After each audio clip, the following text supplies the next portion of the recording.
Super, hein? On a bien bossé. Voilà, l'accrochage est terminé. Ouais, on a des chouettes vitrines. Ouais, ça se Et passe un peu bien. puis, on va voir à l'intérieur, hein, Allez, on y va. histoire de montrer. Eh bien, bienvenue à la galerie Rêve d'ailleurs. On vient d'accrocher. Voilà. On est plus que satisfait.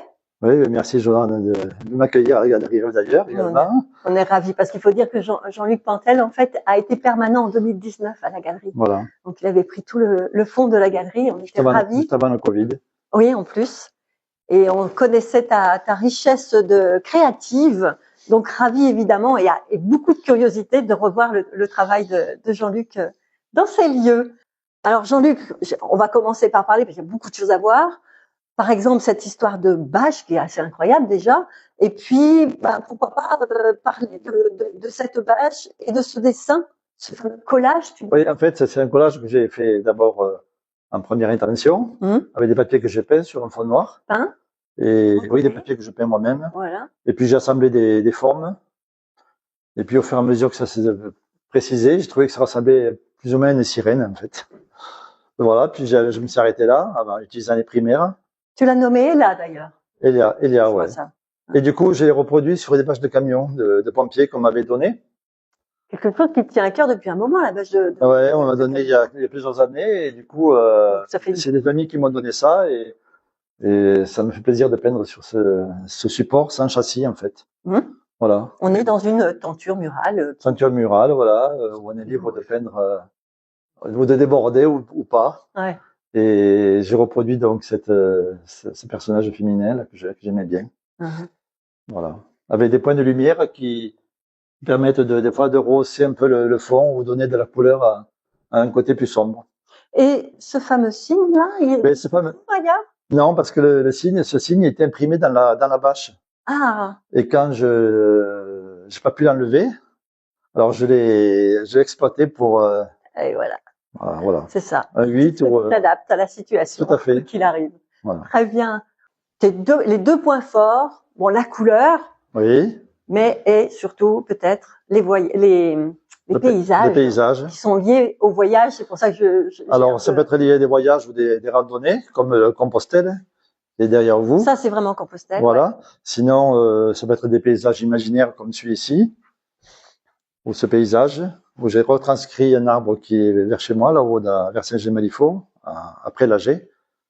Et ces fameux arbres qui sont trois qui sont. Oui, c'est des êtres qui s'entrecroisent et qui se mêlent. Et je trouvais l'aspect intéressant. Les matières que tu utilises, c'est pareil. Tu as envie de tout essayer, de toute façon, autant le support que alors, le support, là, ce sont des papiers de très bonne qualité. Des fois, ça peut être des papiers de moins bonne qualité, mais des fois, le rendu est assez sympa aussi. Ouais, et voilà. Du carton aussi. Du carton ou de la toile de verre. Là, c'est du papier italien, là, d'une bonne marque. À base, et peinture essentiellement à base d'acrylique ou d'huile.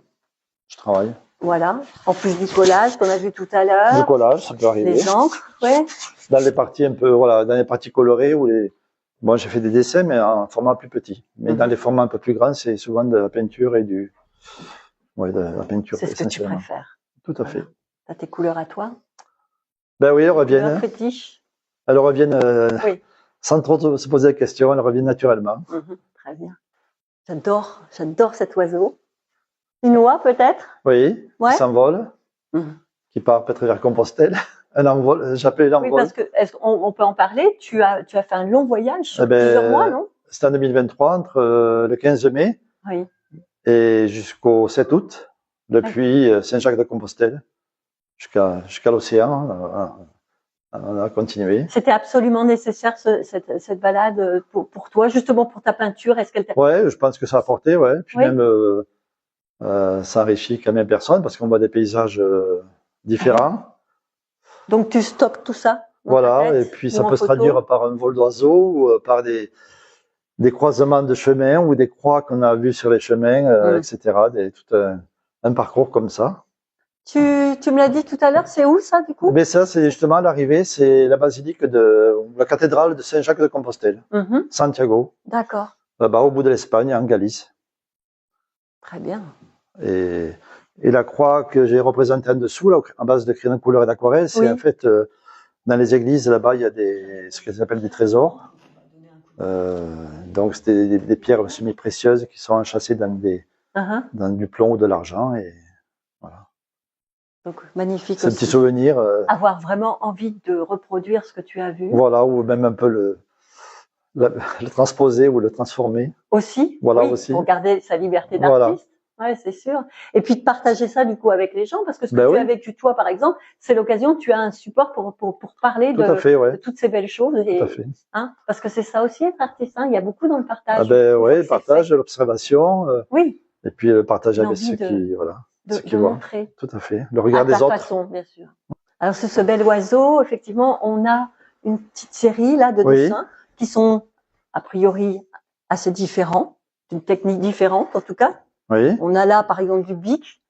Du bic, ça, c'est la peinture à l'huile. À l'huile, carrément. Et t'es sur quoi, là? Sur de la toile de verre, tout simplement. Waouh! Un fond que j'ai coloré Oh, c'est génial. L'idée est superbe. Et puis là, c'est du fusain, de la pierre noire, un peu d'acrylique bleu, un peu d'aquarelle. Ça rend très, très bien. Et le symbole du fauteuil, vide. Ah, on laisse tout le monde réfléchir. Ouais. Ta formation, t'as démarré comment la peinture? Qu'est-ce qui s'est passé? À quel moment Ah, déjà quand j'étais gamin, là, à l'âge de 14-15 ans, je m'amusais à dessiner, à griffonner, je recopiais, puis bon, le temps a passé, j'ai fait mes études. Pas de lien avec l'art, tes études? Non, mais plutôt j'avais quand même des oncles du côté de mon père qui... Ça peint dans ta famille? Ça peint dans ma famille, ils ont autodidactes plus ou moins, ensemble, et du coup, il y a une petite fibre artistique. Et naturelle. Oui. On voit tous les gens autour de nous le faire. Et puis voilà, après quand je suis venu à Saint-Étienne en 93, je me suis... j'ai pris quelques cours comme ça, là, avec Serge Brossy, Marie-Josée Morga-Petit, de façon ponctuelle, un peu plus chez moi. Voilà. Une envie d'essayer de faire technique pour pouvoir s'améliorer, tout à fait. Agrandir les possibles. Travailler de la couleur, de la perspective, quelques bases de dessin aussi, même si je sais pas une formation artistique pleine et entière, mais voilà. Tu t'en sors bien, hein? Je sais pas, on essaye. Ok. Alors là, on est sur une série justement plus abstraite. Tout à fait. Hein, que tu aimes aussi faire. Voilà.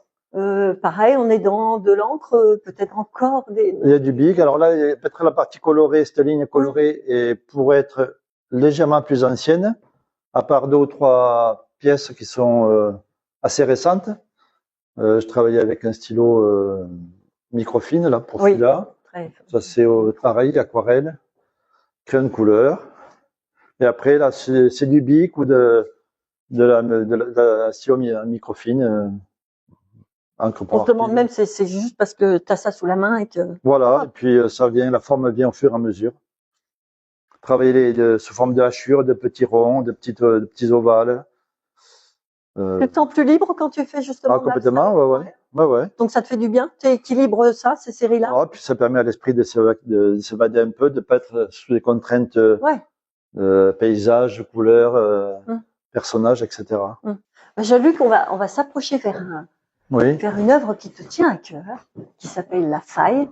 Raconte-nous un peu l'histoire de cette œuvre. Eh bien, ça me tient à cœur parce que je l'ai peint sur un tissu qu'on m'a donné, Yolande. Exact, une amie qui était là justement. C'était important pour toi que tes amis soient près de toi à l'accrochage. Voilà, et elle m'avait dit, mais je te donnerai des tissus pour que tu puisses peindre. Donc ça correspond en fait à une tête d'oreiller qui n'est pas finie. En plus. Voilà, qui devait être brodée au départ. Et je pense que... Donc personne n'a posé sa tête dessus en tout cas. Voilà. Et du coup, moi, à partir de ce format, je vais travailler sur le bleu et le noir. Et pour donner du contraste, j'ai créé cette forme qui est devenue une faille pour moi. Oui. Voilà, et quelques points de lumière, c'est un peu une signature pour moi aussi. Alors, comme tout bonne exposition, évidemment, on va parler de vernissage. Donc, c'est ce samedi 8 mars. Moment important de l'expo. Tout à fait, c'est un moment fort pour les artistes à chaque fois. Hein. Pour la galerie. On sera là pour te soutenir en tout cas. C'est gentil, merci. Donc samedi 8 mars de 17h à 21h, voilà, on sortira ce qu'il faut pour que tout le monde se sente pour bien. Pour accueillir tout le monde, ouais. Voilà. Mais il faut savoir quand même que l'artiste est là dès 14h, justement, pour les gens qui aiment pas trop le monde. Ils peuvent venir, l'artiste sera là pour parler justement de son travail et de tout ce travail-là. D'accord. Voilà. Ça sera avec Donc, plaisir. on peut dire qu'aux gens, mais venez, on sera ravis de vous retrouver, de vous découvrir. Et surtout, n'oubliez pas que les galeries, c'est gratuit. Vous pouvez venir vraiment en toute tranquillité pour poser vos yeux tranquillement sur les œuvres. Voilà. Alors, à la galerie, bien souvent, nous avons des petits événements et nous allons en avoir un pendant l'exposition de Jean-Luc. C'est un groupe qui s'appelle les Mastrelles et c'est dans le cadre du printemps des poètes, que je n'ai plus les dates d'ailleurs, printemps des poètes, c'est pendant au moins 3 semaines, au moins. Je n'ai plus les dates, je ne vais pas vous les donner, tant pis. Voilà, donc vous pouvez venir à la galerie à partir de 18h30 le jeudi 20 mars et nous pourrons écouter autant de la poésie que des chansons. Donc ça peut être aussi sympa de venir. Libre aussi et éventuellement libre et conscience, ce qu'on appelle libre et conscience, ça veut dire que vous pouvez donner une petite pièce aux artistes qui ont travaillé, mais c'est pas une obligation. Voilà, soyez les bienvenus.